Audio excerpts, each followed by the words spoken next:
Hello, welcome to Family Economic Network. It's the next semester. I hope you're doing good. Today we want to talk about your rest, the enemies of your rest in marriage. We discussed in the last video that marriage is meant to be a rest that God gives to His children. But a lot of people don't experience that. Why is it so? What are the enemies of your rest in marriage? Let's talk about it.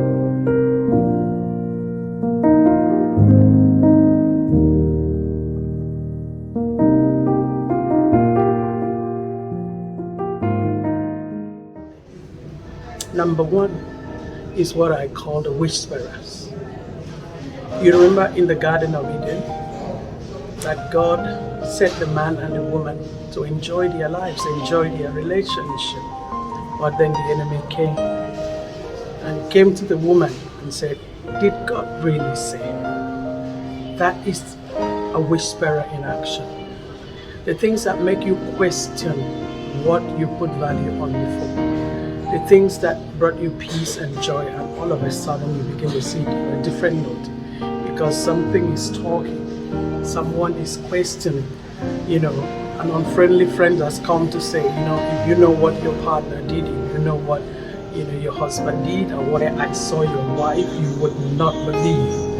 And then you take it and look at them in that wise. These are the whisperers. They are the number one enemy of relationships. So you've got to watch out. You've got to be aware that situations like that exist, and you stand against it. When you have evil report concerning your spouse, find out. Have an open discussion about it. Pray about it. Because most times it's just a work of the enemy of your rest, who does not want you to enjoy your rest. Sometimes it comes in your children and you discover it's like they're misbehaving. No, there's something the enemy wants to disturb the peace there. So stand against it in the name of Jesus.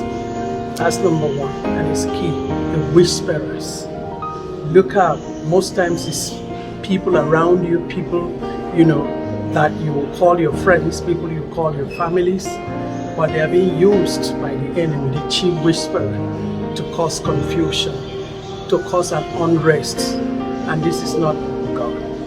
That's number one. Number two is what I call misunderstanding. Misunderstanding is a vice. It's a vice. It's like a cancer that gradually eats up the sweetness of marriage relationship, whether it's courtship. So it's a cancer. When there's constant misunderstanding, you have to find time to sit together to discuss your differences. Try and understand your differences, because gradually and slowly there's going to be a big gap, and when that gap is created, it's disturbed the rest and the peace and how God designed it to be.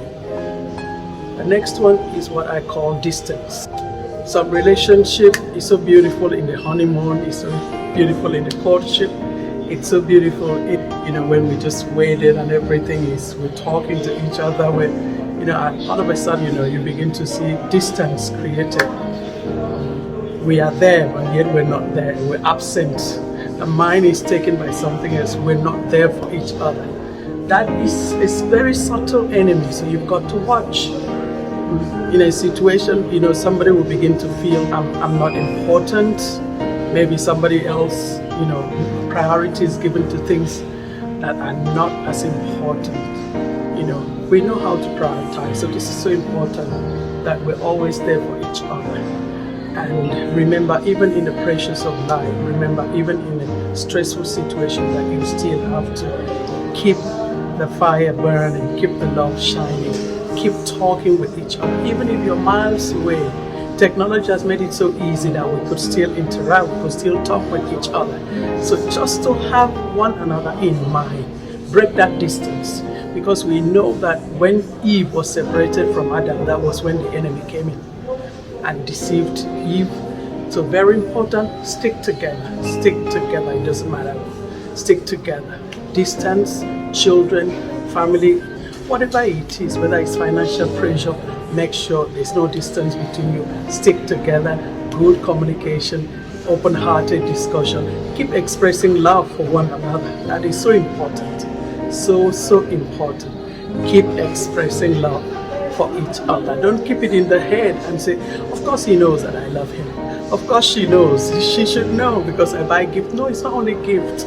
It's actually expression of love. Talking, and looking at each other's eyes. Not when I come, I'm so tired and I don't even know whether you're there or not. Let's work together. Let's keep that bond of love and that fire glowing. The last one I want to talk about is the role.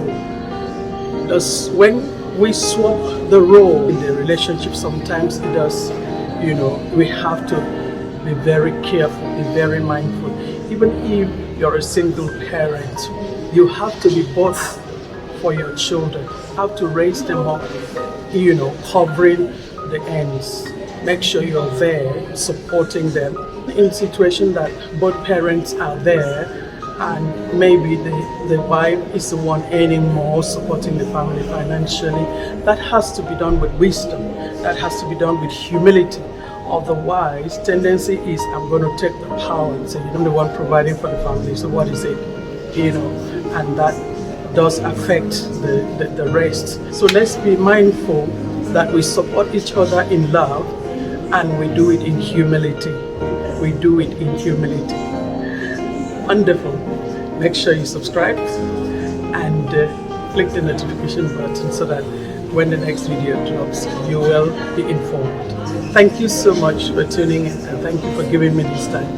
I love you so much and God bless your home and enjoy your rest in your relationship. And if you're believing God for, you will have your own. Listen to the previous videos and if you have any questions, please inbox me. And bye-bye. I'll see you again.